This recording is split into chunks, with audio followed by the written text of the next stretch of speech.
Bonjour à tous et à toutes, bienvenue sur la chaîne. On se retrouve aujourd'hui pour une nouvelle vidéo en compagnie du petit chien qui va pas rester longtemps. Donc je revenais avec vous aujourd'hui pour faire un update lecture. Donc pendant ces vacances et en plus on a eu une semaine supplémentaire de confinement, j'ai pu lire pas mal de livres et c'est vrai que j'ai eu un rythme de lecture assez soutenu, même pour moi très soutenu. Du coup j'ai eu pas mal de lectures, ce qui est très bien, mais j'en ai laissé pas mal en Bretagne parce que j'habite à Paris, c'est pas très grand et du coup je me voyais pas ramener les livres que j'avais déjà lus. Donc je vais vous parler de livres que j'ai en physique et aussi des livres que j'ai sur mon ordinateur, sur mon téléphone portable. Donc parce que j'ai l'application Babelio et sur cette application Babelio je peux mettre la note, rentrer la date de lecture que je l'ai eue et plein de choses. Moi j'ai pas Goodreads parce que c'est en anglais et je ne sais pas parler anglais, donc moi j'ai Babelio et ça m'a très bien convenu et ça me convient très bien. Donc je pense qu'on va commencer par l'update lecture des livres que j'ai en physique. Ensuite je vous parlerai des livres que j'ai référencés sur Babelio, mais je vous mettrai une photo ici ou ici. Et puis ensuite je vous parlerai des livres que j'ai eu pour mon anniversaire parce que je suis née le 28 avril et j'ai eu des cadeaux livresques entre autres, mais je vais vous montrer seulement mes cadeaux livresques. Je pense pas que ça vaut la peine de faire une vidéo entière sur mes cadeaux d'anniversaire parce que j'en ai eu 4 ou enfin 5, 6, donc voilà, je pense qu'on peut le mettre dans cette vidéo qui je pense sera assez longue. Donc si on revient à avant le confinement, j'étais encore à Paris quand je l'ai lu, j'ai lu Déraciné. Déraciné qui est de Naomi Novik et comment vous dire que ça a été un quasi coup de cœur, est-ce qu'on peut appeler ça un coup de cœur? En tout cas j'ai dévoré ce livre qui fait plus de 500 pages, ouais il fait 505 pages, il fait 500 pages et je l'ai vraiment adoré. J'ai adoré l'univers, j'ai adoré l'atmosphère, j'ai adoré les rebondissements. La seule chose que ça peut pas être un coup de cœur parce que j'ai regretté un petit truc dans le livre, c'est en fait les actions elles s'enchaînaient très rapidement. Du coup c'est vrai on n'avait pas le temps de s'ennuyer, mais ce qui aurait pu faire l'histoire d'un livre en était qu'une action qui se passe dans la nuit. Par exemple à un moment elle va sauver quelqu'un, et ben normalement ça pourrait être tout le livre qui est sur comment on sauve quelqu'un, comment on se prépare, comment on y va pour affronter le grand méchant, etc. Et ben non, là en quelques pages c'était fini, bouclé, on passait à une autre aventure. Donc j'ai trouvé certains pourraient penser que c'est haletant, et moi j'ai trouvé des fois que c'était trop pressant. Vous voyez ce que je voulais dire? Non, ça veut rien dire ce que je dis. Mais j'ai trouvé que du coup ça s'enchaînait très rapidement les actions et on n'avait pas vraiment le temps de se plonger dans l'histoire. Enfin en tout cas on n'a pas le temps de reprendre notre souffle. Vous pouvez apprécier ou pas apprécier. Moi c'est vrai que j'ai fait la réflexion donc ça m'a un petit peu gênée, mais pas au point de pas apprécier ma lecture. Surtout que vers la fin ça y est, ça commence à se calmer, les choses se dénouent de façon assez lente et suffisante pour qu'on prenne le temps de comprendre l'histoire et d'apprécier, et du coup j'ai vraiment adoré. J'ai envie de lire l'autre titre de cet auteur qui va sortir en mai je crois, ce que j'ai vraiment beaucoup aimé. Déraciné, juste qu'elle prenne un petit peu plus son temps et qu'il y ait moins d'actions enchaînées, mais ça se trouve vous trouverez que c'est justement super intéressant. Donc en gros l'histoire c'est que c'est un petit village où tous les 10 ans une jeune fille est prise pour aller dans la tour du dragon. Ils appellent ça en fait c'est le magicien, et elle est relâchée au bout de 10 ans et ça recommence, et du coup on va suivre une jeune fille qui est prise par le dragon et on va suivre son épopée et son aventure. Voilà, donc ça c'est vraiment le tout début, après ça va beaucoup plus loin. Donc je crois que sur mon application j'ai mis une note 5 étoiles quand même, donc ça m'a pas vraiment dérangé. Mais voilà, pour que ça soit vraiment un coup de cœur, il aurait fallu que les actions soient un peu moins enchaînées. Ensuite, comme beaucoup d'entre vous, j'ai lu Grisha et je voulais lire au moins le tome 1 avant la série. Et je vous le dis tout de suite, je l'ai eu d'occasion, Gilbert Joseph, je vous le dis tout de suite, si jamais je n'avais pas eu la série, j'aurais pas continué parce que là c'est ma lecture en cours, je suis au tome 2. Donc il n'y a plus à vous présenter l'histoire de Grisha, Shadow of Bones sur Netflix. Et j'ai bien aimé ma lecture, faut se l'avouer, j'ai bien aimé, j'ai passé un bon moment, mais juste à la fin du tome 1, quand l'autrice avait la possibilité de tuer ou non un personnage, bah moi je voulais qu'elle prenne le parti de le tuer et pas de le sauver, parce que là l'auteur, on aurait vu que ça passe dans quelque chose de plus adulte, de moins prévisible. Quand j'ai vu qu'il a sauvé un personnage, je me suis dit bon voilà, ça va être très jeunesse, on va pas avoir beaucoup de morts. Et en fait les morts, c'est pas qu'on veut des morts, c'est juste que ça montre la maturité du récit. Là ça va être un truc, je pense, hein, en tout cas le tome 1, quelque chose d'assez linéaire, intéressant, sympathique, mais pas très mature. Moi j'ai trouvé pas très mature. Je suis au tome 2, là c'est ma lecture en tour, je suis à 271 pages sur 400 et quelques. Ça se lit, mais encore une fois, c'est pas un coup de cœur. Et en plus moi la série, je suis désolée, sur Netflix, Du coup j'ai vu les 3 premiers épisodes. Je trouve que c'est mal fait. Les pouvoirs ça va, ils sont pas trop mal faits, mais enfin c'est très jeunesse quoi. Ils ont pas réussi à faire un truc comme, je sais pas, aussi bien réussi qu'Harry Potter ou Game of Thrones, non. Ils ont pris le parti pris de faire un truc super jeunesse, donc les plot twists ça a l'air assez simple, les acteurs jouent pas très bien, l'histoire elle est pas très... Enfin ça fait très... comment on peut dire? Ça fait très amateur la série, en tout cas pour un public peut-être très jeunesse, alors que j'aurais voulu qu'il fasse quelque chose de sombre, quelque chose de... Bah en fait qu'il fasse bien, une série intéressante, intrigante, palpitante, et pas un truc un peu kitsch. C'est quoi le mot que j'ai dit l'autre fois, parce que j'en parlais justement, un truc un peu... Bon, on voit directement que c'est un peu mal fait quoi. Mais mal fait, je sais pas, enfin dites-moi ce que vous en pensez vous de la série. Moi je trouve que c'est un peu kitsch, bon je suis pas fan. En tout cas les livres, les 3 premiers tomes ça se laisse lire. Et il paraît que Six of Crown après c'est mieux et que c'est plus mature. Donc peut-être que moi je vais continuer la saga, pas de soucis. Donc ensuite j'ai lu le tome 1 et là j'ai que le tome 2 de Donne-moi ton cœur. Donc pour le tome 1 j'ai mis 4 étoiles et demie. Et pour le tome 2 j'ai mis 3 étoiles. En général les tomes 2 m'intéressent moins que les tomes 1. J'arrive pas à faire le lien entre les deux. Autant qu'un univers peut vraiment me plaire si j'attends pour lire l'autre. C'est à part la passe miroir, les disparus clairs de nuit, où le tome 2 ça a été vraiment un coup de cœur, mon préféré de la saga. Souvent les tomes 2 ça me fait un peu, mon intérêt fait ça. C'est pour ça que moi j'aime bien les one shot. Soit je vais avoir tous les livres d'un coup et je m'enchaîne la série, soit je vais en one shot pour que l'histoire soit ficelée et tout. Là j'ai dû attendre pour me le procurer, je l'ai eu à mon anniversaire. Ça a été une bonne lecture, ça a été chouette, mais je préférais le tome 1. Voilà, donc en fait c'est l'histoire d'une 5 heures. Les 5 heures c'est des esclaves de sorcières. En gros on vous arrache le cœur et on vous le garde, et la sorcière vous le garde et vous devez devenir l'esclave de cette édite sorcière. Et c'est une jeune fille qui pour récupérer son cœur doit aller à la cour récupérer le cœur du prince et l'échanger. En fait elle a une mission, elle va s'infiltrer dans la cour, elle doit faire tomber le prince amoureux d'elle, et c'est toutes ses péripéties. J'ai trouvé ça bien, j'ai trouvé ça intéressant, c'est du jeunesse, j'ai trouvé ça vraiment sympa. Franchement les 2 tomes ils sont top, ils sont sympas. Après je me suis pas renseignée quand est-ce qu'il y aurait le tome 3, j'aurais bien aimé que ça s'arrête au tome 2, une duologie, bon une trilogie pourquoi pas, mais si j'attends trop longtemps, je pense que je m'achèterai le tome 3 avec plaisir, mais c'est pas non plus quelque chose que j'attends avec impatience. Voilà pour ce livre là. Ensuite j'étais à Auray et j'ai fait 2 acquisitions dans un Cultura qui est les contes interdits. Donc j'ai pris Peau d'âne et Cendrillon.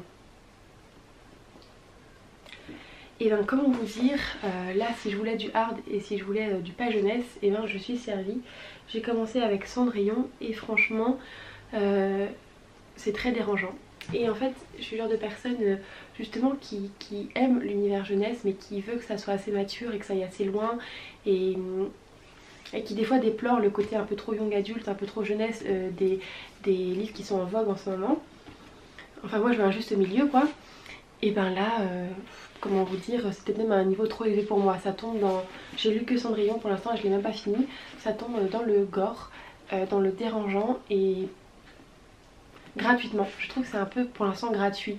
Et moi je veux de la souffrance, je veux bien de la souffrance, je veux bien du gore, je veux bien des crimes, je veux bien être dérangée par les personnages, etc. Mais je veux que ça ait un sens. Si c'est juste... En fait là j'ai l'impression de regarder un film d'horreur, vous savez, où ils mettent des trucs qui font peur juste pour que ça fasse peur. Mais moi je voudrais que ce soit plus profond que ça. Je voudrais que le personnage il soit vraiment, ça soit la folie et que ce soit quelqu'un, un psychopathe certes, mais que ce soit mature, réfléchi et pas juste un film d'horreur qu'on voit à la télé comme ça juste pour nous donner quelques sensations. Parce que du coup je rentre pas trop dans l'histoire et je trouve ça juste très dérangeant et je suis juste dérangée par Cendrillon. Je le finirai. Je pense que j'essaierai Peau d'âne. Je vous dirai lesquels je ferai un autre tour quand j'aurai vraiment fini cette lecture et quand j'aurai fait Peau d'âne que je mets ensemble. Mais pour l'instant j'accroche pas du tout et âme sensible s'abstenir complètement parce que là c'est vraiment très dérangeant. Donc voilà pour les livres physiques que j'ai. Ensuite c'est des livres que j'ai lus en Bretagne et du coup comme je vous l'ai dit je les ai mis sur Babelio, une application portable où je peux référencer tous mes livres. Donc les livres que j'ai lus c'est Le Faiseur de Rêves. J'ai lu Le Faiseur de Rêves grâce à Kim Collection et c'est de la fantaisie orientale et ça a été pas du tout un coup de cœur mais ça a été une bonne lecture et j'ai envie de lire le tome 2. Donc Le Faiseur de Rêves c'est l'histoire d'un petit orphelin qui a dans son cœur une passion dévorante pour la cité oubliée, une ville qui était avant où personne ne pouvait y aller, aucun étranger pouvait y aller, mais il y avait du commerce. Et un jour ce commerce de richesse, et on pouvait imaginer plein d'aventures sur cette ville-là qui avait l'air extraordinaire, très riche, magnifique. Et un jour le commerce a été coupé et la ville, le nom a été oublié et cette ville s'appelait maintenant Désolation. Alors qu'on sait tous qu'elle s'appelait pas Désolation à la base, mais personne ne peut se rappeler comment elle s'appelait. Et en fait elle s'appelle Désolation désormais. Et ce petit orphelin va tout faire pour, après il grandit etc, il va tout faire pour, il va vouer sa vie pour aller à Désolation et pour percer les secrets de cette ville. Et c'était sympa, c'était intéressant. En parallèle on suit une autre histoire d'enfants de Dieu. Et c'était vraiment super intéressant, c'était captivant, c'était bien, franchement c'était bien. J'ai mis 5 étoiles, donc c'était vraiment une très très bonne lecture. J'ai envie de lire le tome 2, mais c'est pas un coup de cœur, c'était juste super méga chouette, j'ai vraiment aimé. Ensuite j'ai lu La Ville sans vent, le tome 1. Alors c'était une bonne lecture, une même très bonne lecture, j'ai mis 4 étoiles et demie. Mais là le temps est un petit peu passé et c'est vrai que il faut que je réfléchisse pour me remettre dans l'histoire. J'ai trouvé ça bien, j'ai trouvé ça intéressant, mais c'est pas un coup de cœur. C'était une très bonne lecture, mais c'est pas un coup de cœur. Voilà, à 19 ans, Lastinax termine sa formation de mage et s'attend à devoir gravir un à un les échelons du pouvoir quand le mystérieux meurtre de son mentor le propulse au plus haut niveau d'Hyperborée. Hyperborée, c'est la ville qui a un dôme dessus et qui est protégée du reste, c'est la ville des mages. Son chemin semé d'embûches politiques va croiser celui d'Arca, une jeune guerrière à peine arrivée en ville et dotée d'un certain talent pour se sortir de situations périlleuses. Lui recherche l'assassin de son maître, elle le père qu'elle n'a jamais connu, lui a un avenir, elle a un passé.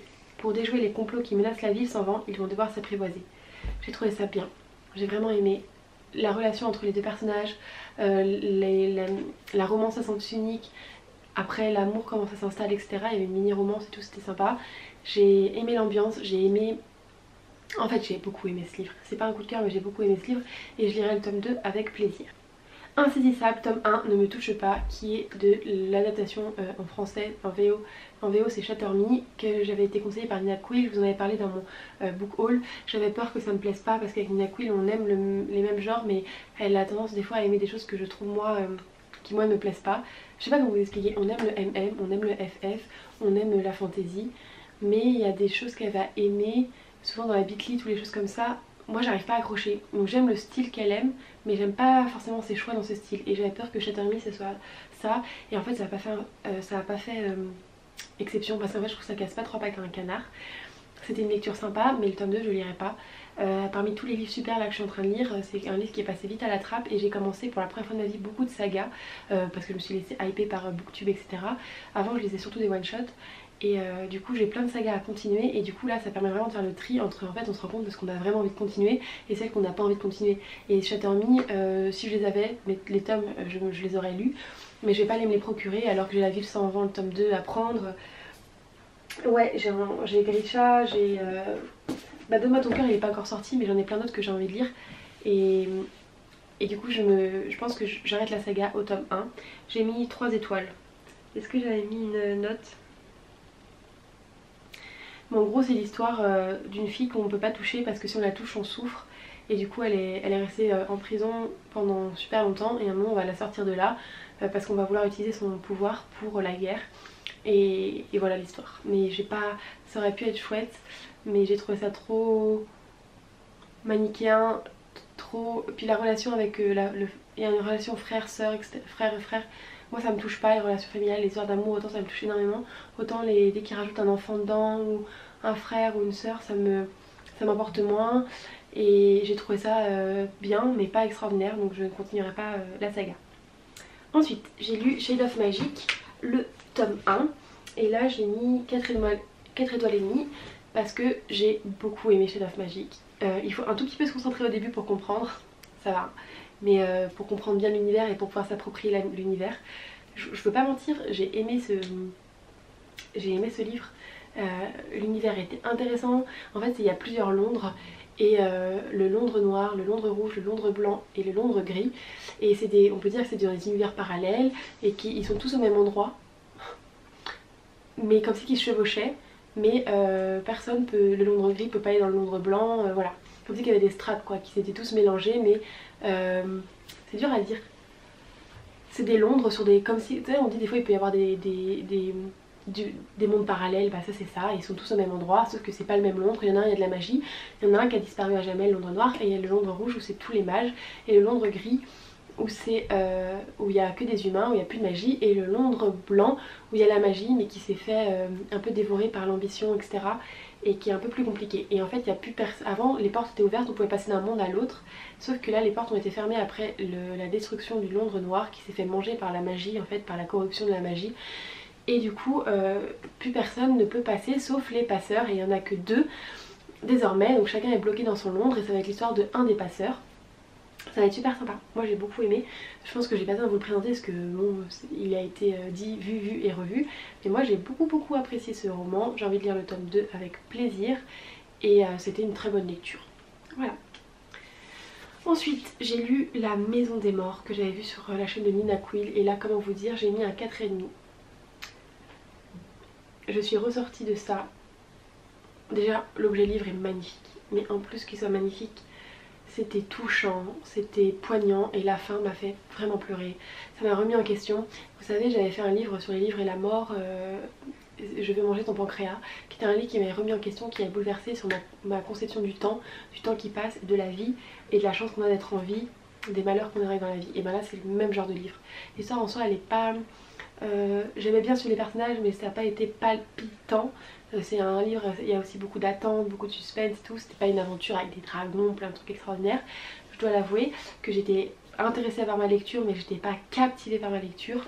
Mais n'empêche que ce livre m'a marqué, que la fin m'a fait pleurer, qu'il m'a remis en question, qu'il m'a fait poser des questions sur le temps qui passe, sur la vie, sur la chance qu'on a, sur la maladie, sur l'amour, sur le sacrifice de soi, sur... vraiment, il m'a bouleversée. Donc je vous le conseille à 100%. Moi j'ai aimé, mais attention âme sensible, s'abstenir. Ensuite j'ai lu Kéléana, le tome 1, l'assassineuse. Je vais pas vous faire l'affront de redire ce que c'est Kéléana. C'est l'histoire d'une assassineuse qui a été emprisonnée et qu'en fait on va la ramener au royaume, et si elle gagne contre tous les assassins, et ben elle sera l'assassineuse officielle du roi. Et c'est l'histoire de Kéléana, et dedans j'ai pas envie de vous spoiler, mais j'ai trop aimé. J'ai trouvé ça... Voilà, j'ai trouvé ça un univers complet, un univers enrichissant. Alors oui, le triangle amoureux, peut être dérangeant, mais en fait moi qui commence ce genre de lecture, j'ai pas dans ma vie été confrontée à des triangles amoureux. Je sais que c'est un gros cliché, mais dans mes livres que j'ai lus avant de tomber sur Booktube et de lire des livres young adulte, new adulte, le triangle amoureux c'est pas quelque chose que je retrouve énormément dans mes lectures passées qui étaient des thrillers, des romances contemporaines, j'en avais pas. Donc ça ne me dérange pas plus que ça, mais c'est vrai que c'est un peu relou le triangle amoureux. Je trouve que l'histoire d'amour est un peu, vous savez, les gens ils passent assez vite à autre chose. Sur ça je trouve ça bizarre, parce que tu peux tomber amoureux de 2 personnes par exemple, et du coup t'as du mal à oublier l'autre personne. C'est pas à partir du moment où t'en as choisi une que l'autre, c'est bon j'ai fait mon choix, tout va bien. Non, il y a des souffrances, il y a des... Tout choix est aussi un renoncement. Et bon, alors là je sais pas comment ça va être traité dans le tome 2, il paraît que le triangle amoureux va partir, il paraît que ça va être bien défini. Mais au-delà de ça, l'aventure, l'écriture, j'ai vraiment beaucoup aimé ma lecture. J'ai hésité pendant très longtemps à lire ce livre parce que je déteste les couvertures. Je sais pas pourquoi il y en a des trucs très belles, moi elles me dérangeaient. Et en fait j'ai bien fait de me lancer dans cette lecture parce que j'ai adoré ma lecture. Et j'attends qu'une chose, c'est de lire le tome 2. J'ai encore énormément de livres à lire, mais ça fait vraiment partie de mes priorités de lecture parce que j'ai trop aimé. Donc je sais qu'il y en a 4. Le tome 4 il est en 2 tomes. Je pense que je vous ferai une vidéo complète quand j'aurai fini chaque saga, sur les sagas que j'aurai lues, et notamment sur Kéléana. Mais moi, au top, j'ai bien aimé. Ensuite, D'or et d'oreiller de Flore Vesco, j'ai mis 5 étoiles et j'ai trop aimé. C'est une réécriture du conte de la fille au petit pois, vous savez, la princesse au petit pois. Je suis désolée, moi j'ai trop aimé. J'ai trouvé ça onirique, émouvant, captivant, un peu glauque, qui nous pose des questions sur les relations mère-fils, mère-enfant, sur les relations mère-fille, sur l'amour, sur jusqu'où on est prêt à aller par amour, sur la peur, sur le dépassement de ses peurs, sur la magie. J'ai trouvé ça... Waouh, première écriture de conte que je trouve au top. Toutes les autres que j'avais pu lire, c'est-à-dire pas beaucoup en fait. Vous savez, j'ai eu les réécritures de contes de Disney, genre les méchants et tout. Pour l'instant j'ai abandonné, mais là j'ai trouvé ça poétique, j'ai trouvé ça touchant, j'ai trouvé ça ce qu'il fallait de dérangeant, parce que je veux bien cette petite pointe de dérangeant. au top. Et je vous le conseille d'or et d'oreiller. Bon, moi c'est la couverture qui m'avait... J'avais adoré la couverture, je l'ai trouvée onirique, fantastiquement belle. Vous savez, des fois on voit quelque chose et ça nous fait quelque chose au cœur. Et ben moi cette couverture je l'ai trouvée super belle. Et j'ai pas du tout été déçue, ça a été une très très bonne découverte. Je vais finir avec la 9ème maison. Parce qu'après ça remonte à très loin. Et on verra si je vous en reparlerai quand je les aurai. Donc on va finir par la 9ème maison de Leigh Bardugo. Alors ça a été un coup de cœur pour énormément de personnes. Je l'ai là d'ailleurs. C'était un coup de cœur pour énormément de personnes. Et je dois dire que j'ai apprécié ma lecture, mais ça n'a pas été un coup de cœur du feu de Dieu. Moi personnellement, il y a une petite anecdote assez rigolote, c'est que je ne comptais pas lire le tome 2. Jusqu'à la dernière phrase. La dernière phrase du tome 1 m'a fait dire il est où le 2 ?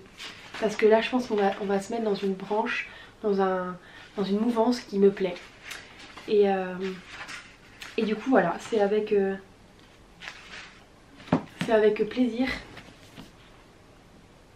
C'est avec plaisir que je lirai le tome 2 et que j'attends le tome 2 avec impatience. Ça a été une bonne lecture, mais ça n'a pas été un coup de cœur. Après, j'ai bien aimé, contrairement à Grisha, il y a de sexe, il y a de la drogue, il y a des meurtres, et du coup j'ai trouvé ça plus mature que Grisha pour l'instant. Donc j'ai bien aimé le...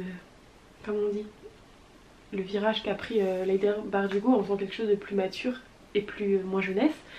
Mais ça n'a pas été the coup de cœur que tout le monde a en ce moment. Voilà, un autre livre que j'ai trop envie de lire là c'est Nevernight. Je sais pas pourquoi à chaque fois 9ème maison ça me fait penser à Nevernight, parce que ça a été le gros coup de cœur de ces derniers temps de tout le monde. Et j'espère que Nevernight me plaira. J'ai pas passé une mauvaise lecture, mais c'est pas... Je pense que la hype, moi je la comprends pas, du coup forcément ça me fait un peu moins aimer. Voilà pour les lectures que j'ai fait ces 3 dernières semaines. Et maintenant je vais vous montrer les livres que j'ai eu à mon anniversaire. Je suis trop contente. J'ai eu le magnifique livre La Duperie de Guenièvre. Il est pas beau. Et j'ai pas envie de lire le dos, j'ai juste compris l'essentiel. Et je veux plonger sans lire la 4ème de couverture. De toute façon je comptais me le procurer, donc je préfère avoir toute la surprise, donc je peux pas vous faire un résumé. Mais j'ai trop envie de le lire. Après c'est un tome 1, encore une fois je me lance dans une saga. J'avais commencé 300 000 des sagas et en ce moment c'est la première fois de ma vie que je me lance dans d'autres sagas.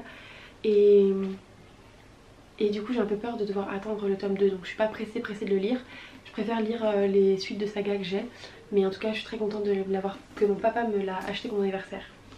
Un autre cadeau qu'il m'a offert c'est La Saison des Tempêtes de De Saxius. Et pareil c'est un tome 1, donc ça m'embête un peu encore une fois. Moi je suis plus one shot, ou alors il faut que toute la saga soit sortie. Quand on doit attendre, je suis pas habituée à ça moi. Ça m'arrivait pas avant de connaître Bookstagram et Booktube.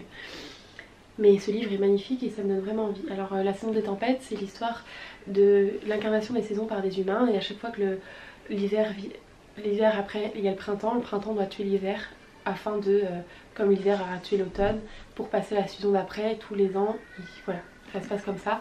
Et là ça va être le printemps qui tombe amoureux de l'hiver et l'hiver qui tombe amoureux du printemps. Et du coup ils vont pas vouloir se tuer et du coup ça va être leur histoire. Il y en a beaucoup qui ont été déçus sur Bookstagram de cette lecture. Je sais pas à quoi m'attendre parce que moi je pense pas forcément comme la majorité, donc je me mets pas de pression parce que les gens n'ont pas aimé. Mais c'est vrai que ça donne un peu pas une appréhension, mais on se dit ah, tu sais, ça donne un petit peu une appréhension quand même. Je sais pas comment l'expliquer.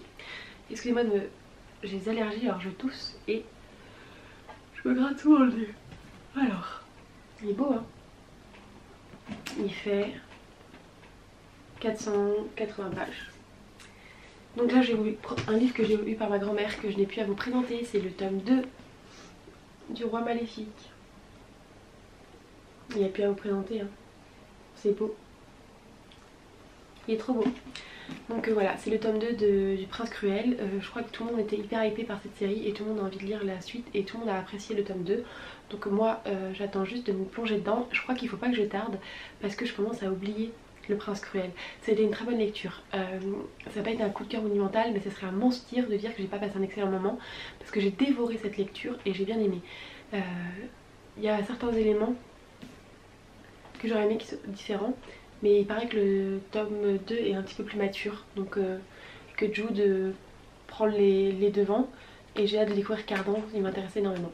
Donc voilà, c'est la prochaine lecture, je pense que je vais vraiment me dépêcher à la lire. Voilà pour cette grande vidéo, j'espère qu'elle vous aura plu. Je vous fais un gros bisou et je vous dis à très bientôt sur la chaîne.